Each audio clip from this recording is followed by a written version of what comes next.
Boa tarde, boa noite, bom dia a todos vocês. Vamos começar então a nossa aula de desigualdade de políticas públicas. Nós vamos falar sobre as políticas de combate à pobreza e à desigualdade. Tá? É importante vocês terem claro que quando discute-se sobre a pobreza, é um esforço que é feito para que você deixe de discutir a desigualdade. Por quê? Porque discutir a pobreza, você não precisa deslocar a renda do mais pobre, do mais rico para o mais pobre, não precisa pensar distribuição, redistribuição, né? Então, pobreza e desigualdade não são a mesma coisa. Discutir pobreza é uma coisa, discutir desigualdade é outra. Discutir desigualdade é uma questão muito mais ampla, muito mais complexa, tá? Então, nossa aula ela vai ser dividida em quatro grandes eixos. Né? Primeiro, a gente vai falar sobre as propostas para reduzir a pobreza. Depois, a gente vai falar do que veio a ser a minha tese de doutorado, né? Que vai ser a discussão sobre marginalismo e incrementalismo e path dependence em políticas públicas. Né? A gente vai explicar exatamente o que é isso. A gente vai fazer algumas críticas às políticas para reduzir pobreza, feita pelos organismos multilaterais. Vamos falar sobre o Prêmio Nobel de Economia do ano passado, que é a do FLU, sobre experimentos randomizados, e vamos fazer algumas reflexões. Tá? Então, vem comigo. Vamos lá. Bom, as propostas, elas estão basicamente situadas em dois grandes níveis, né? Um nível que é o nível da necessidade de ter o crescimento econômico, e o outro nível que é a questão do crescimento reduzindo a pobreza, né? Faz-se uma discussão entre polarização entre ricos e pobres, né? E se pensa muito na questão de redistribuição, subclasses sociais, o discurso da integração social, né?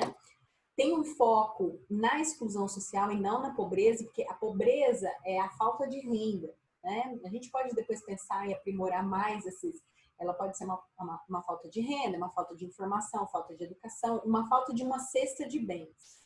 A exclusão social, ela cairia mais num aspecto que transcende a renda e focaria mais nas questões sociais mesmo, tá? Educação, saúde, política, participação política e etc. Tá? E a gente vai falar a questão dos programas de transferência de renda com condicionalidades, que em inglês a sigla é CCT, CCTs Programs. Eles focam a pobreza e não a exclusão social. Tá? A estrutura das propostas para reduzir a pobreza, elas englobam a exclusão social, o empobrecimento, exclusão do mercado de trabalho, exclusão do acesso a serviços públicos. Logo, a intervenção para reduzir a pobreza, ela deve transcender apenas a renda e deve, portanto, englobar mercado de trabalho, acesso a bens públicos, né, serviços públicos e educação, né? Então, a renda seria uma variável, portanto, muito dentro daquela discussão do Amartya Sen, né? Continuando aqui. Então, a gente vai agora entrar em dois grandes eixos de discussão, tá? Um eixo vai ser aquilo que a gente vai chamar de Banco Mundial, né? O Banco Mundial. Deixa eu só marcar a caneta aqui, por exemplo. O Banco Mundial aqui. E aquilo que vai ser a proposta europeia ou inglesa, a gente vai chamar de Townsend, tá? Então, o Banco Mundial ele tem uma receita clara, única e clássica, tá? Para reduzir a pobreza. Qual é a receita clara, única e clássica para reduzir a pobreza? Crescimento econômico, desenvolvimento do capital humano, aquela teoria de Amartya Sen, a gente vai falar um pouquinho mais dela depois, tá? E rede de proteção social apenas para grupos vulneráveis. Portanto, aqui entra o conceito de focalização das políticas sociais. O que é a focalização das políticas sociais? É quando você foca a política apenas àqueles que precisam, né? Ou somente para aqueles que precisam. Você organiza a pobreza pela fila de quem precisa mais. Tá? Essa é a proposta do Banco Mundial. Então, 3 pernas de novo: crescimento econômico, desenvolvimento do capital humano e proteção social para grupos vulneráveis. Bom, e a proposta inglesa, ou que a gente vai chamar de proposta de Townsend, que foi um dos primeiros estudiosos da pobreza na Inglaterra? Engloba taxação equitativa de fortunas e riqueza, tá? Distribuição de renda, criação de um programa de emprego, seguridade social universal, portanto, não é organizar a fila primeiro para quem mais precisa, mas a seguridade social universal e ampla, serviços públicos universais, educação, saúde, assistência social, transporte subsidiado e etc. E esse é o mais interessante: controle social das corporações transnacionais e das agências multilaterais, porque são fontes geradoras de desigualdade entre as sociedades, né? Ele coloca também pensar em políticas estruturais e de longo prazo e políticas macroeconômicas para apoiar o crescimento econômico sustentável com a participação dos mais pobres na renda, incluindo os mais pobres e não dando a eles as migalhas do crescimento, né? Eles falam muito também na questão de governança, pensando a questão das finanças públicas e como o manejo das finanças públicas ele é promotor e gerador de desigualdade. Fala de políticas e programas setoriais para específicos setores da economia. É muito claro que a China vem fazendo isso dentro do seu processo de crescimento econômico. E a criação de um conjunto realístico, ou seja, aquilo que é possível fazer, que envolva custeio e execução de políticas públicas. Tá? Ele fala bastante também que a proposta das agências multilaterais, que no nosso caso aqui vai ser o Banco Mundial, né, elas são muito holísticas, né? Elas são muito amplas. Então, assim, ele coloca da seguinte maneira: ele fala assim, olha, medida de estabilização econômica com redução do déficit público, reforma fiscal e controle monetário. É um remédio que serve para todos os males de uma economia do terceiro mundo ou do mundo em desenvolvimento, né? E, na verdade, o mundo em desenvolvimento tem as suas especificidades e demandaria uma política específica, uma coisa mais customizada para a sua realidade, né? Fala também reformas estruturais desenhadas para facilitar os mecanismos de mercado em favor do crescimento econômico, né? E aí agora a gente tem que pensar do crescimento mais a questão ambiental, um crescimento verde, né? Ele fala das reformas setoriais e das reformas institucionais, que é uma forma de descentralizar as políticas públicas de maneira que elas cheguem mais próximas à população que de fato vai ser receptora dessas políticas, né? Então, essas políticas, elas são criticadas também pela ausência de definição de perspectivas, né? Por exemplo, o que seria facilitar o acesso dos mais pobres a oportunidades? Que oportunidades são essas? Lá na perspectiva da Amartya Sen. Oportunidades de quê? De gasto em educação, saúde, infraestrutura. O que são essas oportunidades? Né? Empoderamento e participação social. Tá, mas empoderamento e participação social, você vai ter mais à medida que você tem mais oportunidades de educação, saúde e infraestrutura, né? Sistema de seguridade social, enfim. Tem que ter uma mescla entre políticas focalizadas, e portanto aquela que a gente falou anteriormente, primeiros que mais precisam, e políticas universais, aquela que é direcionada para todo mundo. Então, por exemplo, aqui no Brasil, o SUS é uma política universal. Seja você rico, milionário ou pobre de maré de si, você sofreu um acidente, você vai ser levado para o SUS e você vai ser tratado. Tá? Por outro lado, a gente tem o Bolsa Família, que é uma política focalizada. Somente as famílias que têm um corte de renda X tem direito ao programa. É que nem agora esse programa auxílio emergencial, ele foi um auxílio focalizado, tá bom? Bom, a gente precisa diagnosticar a pobreza, descobrir quem é pobre. A gente já falou um pouco disso, né? A gente pode contar individualmente, fazer pobreza relativa, etc. Mas é importante olhar que existe a questão corrente e a questão estrutural da pobreza, né? Então, a situação corrente, o processo participativo, metas e eixos estratégicos para reduzir a pobreza, avaliação de custos e alocação de recursos, monitoramento e avaliação. O problema é que essas ações, elas são muito micro, né? E elas precisariam ser articuladas com uma política macroeconômica que fosse voltada para reduzir a desigualdade, né? Que eu chamei aqui no texto, aqui no slide, de macroeconomia da desigualdade, né? Que é um conjunto de ações que serão feitas e tomadas na política fiscal, monetária, cambial, né? De rendas, que vai olhar e primar pela redução da desigualdade. Então, as propostas para reduzir a pobreza, elas desconsideram a estrutura macroeconômica adequada ao crescimento, o desenvolvimento de uma rede de serviços sociais, promoção de emprego e de oportunidades com aumento de renda para os mais pobres, proteção social para os mais pobres e fortalecimento institucional e boa governança para o Estado. O Estado não pode ser fraco, o Estado não pode ser frágil, o Estado não pode ser visto como aquele ente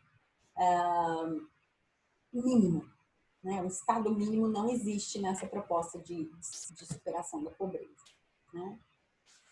Políticas de ajustamento, ações macroeconômicas de ajustamento e estabilização foram muito adversas às políticas aos países mais pobres, que aumentaram as desigualdades. No Brasil, no período dos anos 80, que vai ser exatamente o período de explosão das dívidas, vai aumentar muito as ações de ajustamento, mas nos anos 90 a desigualdade dispara, né? Você vai ver o que não vai aumentar ainda mais a desigualdade é porque houve queda nos níveis de inflação, mas as políticas de estabilização e de ajustamento, elas geraram muita desigualdade, tá? Principalmente ajustamento. Então, outra questão importante, a desigualdade nos países pobres, ela é muito mais estrutural do que temporal, né? Ela vem de estruturas sociais arcaicas e desiguais, né? Então, isso precisa levar em consideração, tá bom? Nas recessões, a pobreza cresce a taxas maiores do que quando ela cresce, quando a queda da pobreza no período de crescimento econômico, ela cai menos do que quando ela tem aumento na recessão. Por quê? Porque na crise, os salários altos aumentam e quem perde o emprego são os mais pobres. Portanto, toda recessão aumenta a pobreza. Toda recessão aumenta a pobreza. Portanto, aumenta a desigualdade. Todo crescimento econômico pode reduzir a pobreza, mas não necessariamente reduz a desigualdade. Haja visto o que nós vivemos no período Lula-Dilma. Houve uma redução da pobreza, mas a desigualdade ficou muito estável, muito próxima da estabilidade, né? Eles falam também de uma discussão entre superclasse econômica, subclasse econômica e superclasse econômica.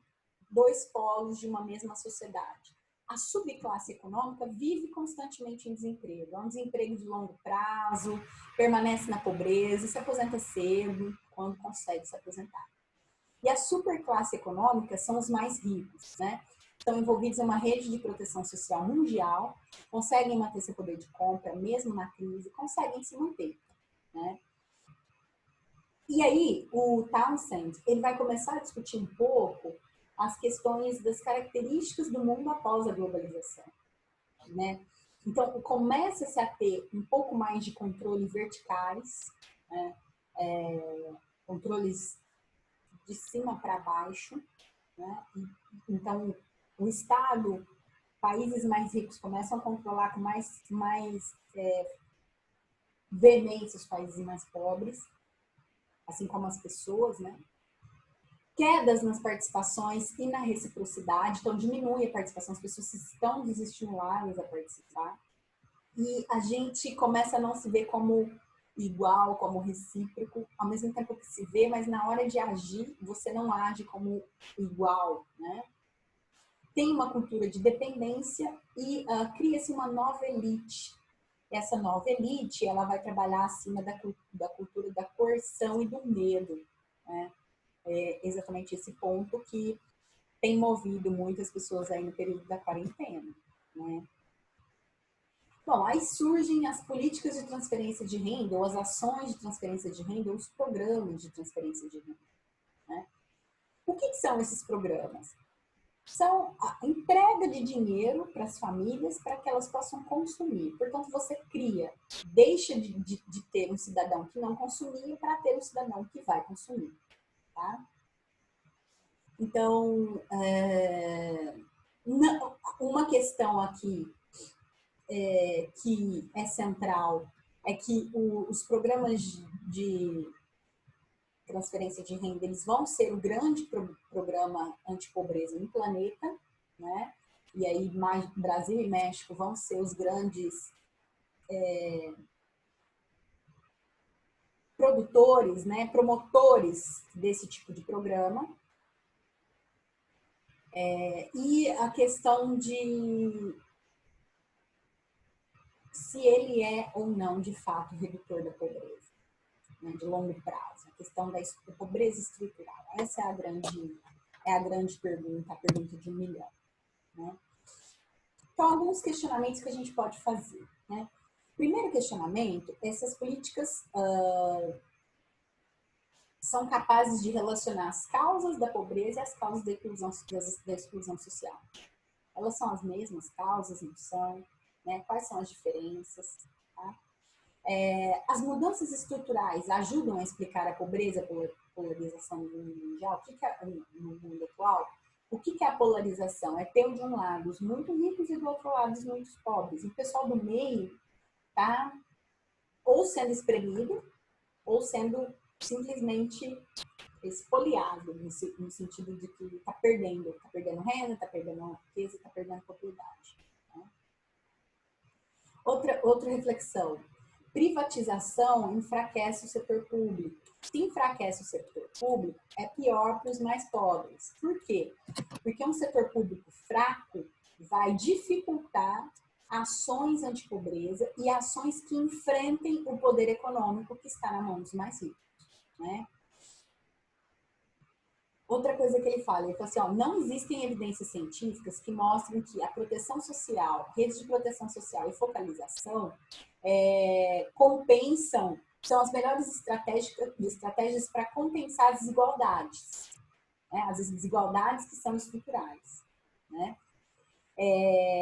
E o empobrecimento vinculado à liberalização econômica e o aumento do poder de mercado, dos mercados. Né? Então, isso também é importante. Outra coisa que o Townsend e a Via Europeia traz, a Via Europeia de Combate à Pobreza, é que você não pensa um conjunto único macroeconômico, usando comércio internacional, políticas fiscais, cambiais, monetárias, etc., para lutar contra a pobreza e aumentar a eficiência produtiva. Então, você tem um discurso que é ambíguo. Você fala da pobreza, mas com uma atitude muito marginal, sem pensar numa atitude mais macroeconômica, mais ampla, mais estrutural, né, nesse sentido.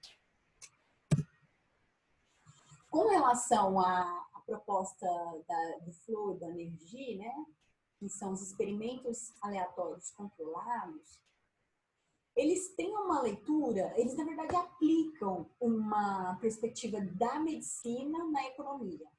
Então você vai olhar a eficiência ou não de uma política pública para combater a pobreza a partir de microdados. Né? Por que são movimentos aleatórios controlados? Porque você escolhe as comunidades que receberão o benefício e compara ela com outras que não receberam, né? O método que se usa é um método estatístico que se chama diferença em diferença. Vocês podem pedir para o professor de econometria e ajudar vocês. Ele mede os impactos diferentes entre grupos, considerando o efeito causal médio da intervenção, né? Da onde que surge? Em que momento que surgem esses experimentos aleatórios controlados? Eles surgem no contexto de enfraquecimento e falência do consenso de Washington e da reorientação na luta de combate à pobreza, né? Então, eles são um aperfeiçoamento dos programas de transferência de renda, mas muito vinculado com a Amartya Sen. Então, eles vão fazer experimentos na área de educação, na área de saúde, coisas muito específicas. De novo, não é uma coisa muito ampla, é uma coisa muito específica, com uma população muito específica, um experimento micro, né? E é exatamente isso que vai ser premiado em 2019, né?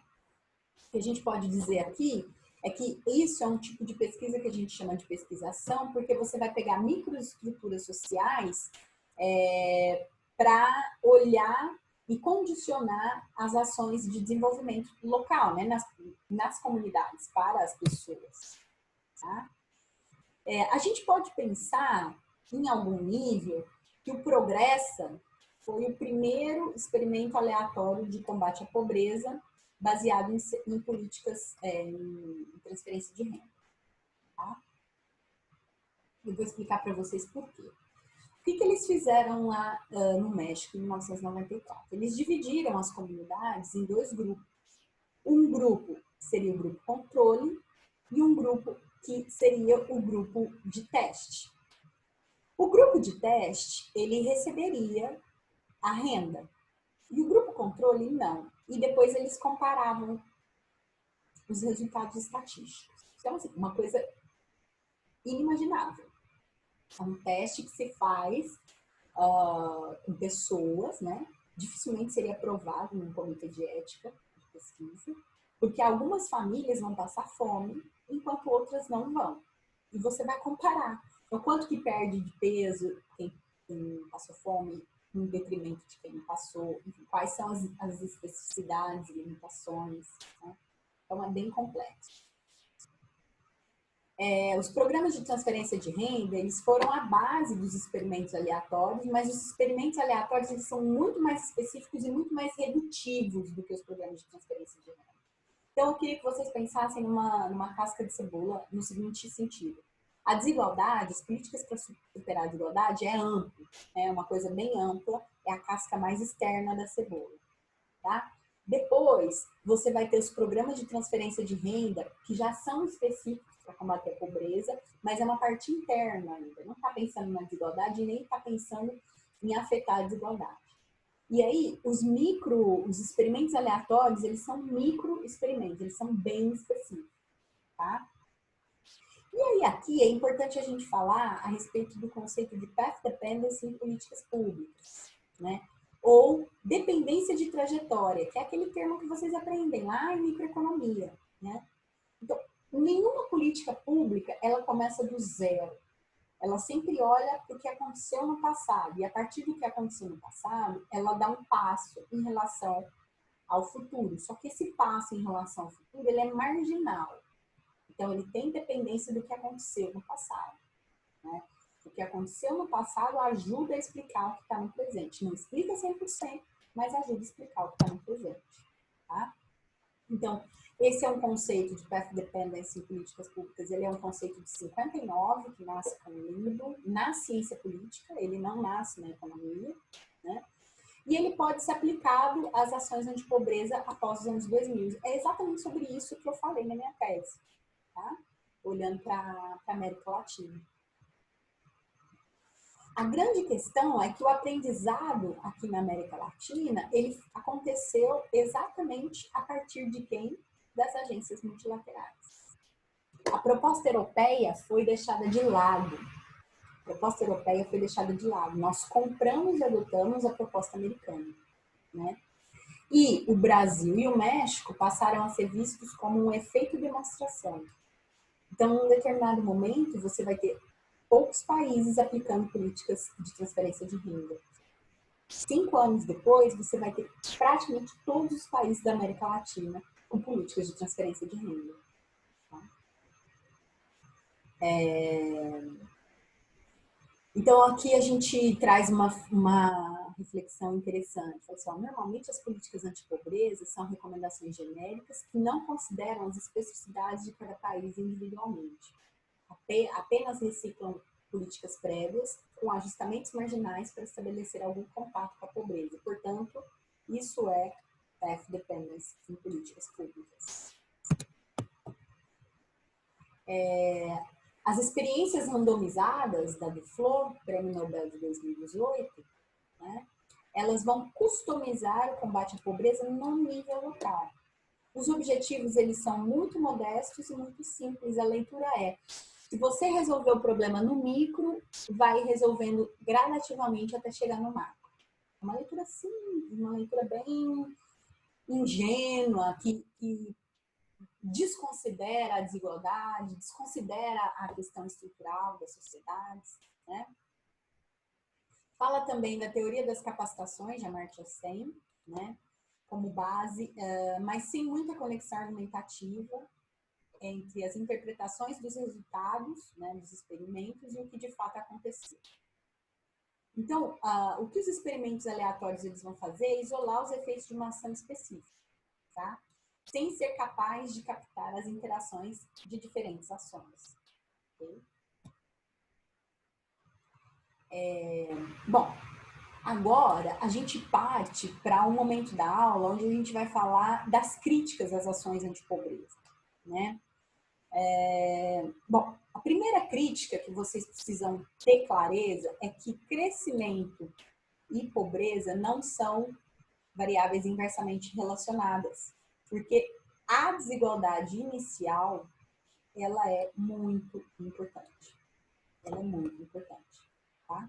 Desigualdades muito amplas, como é o caso brasileiro, reduzem o impacto do crescimento dos mais pobres.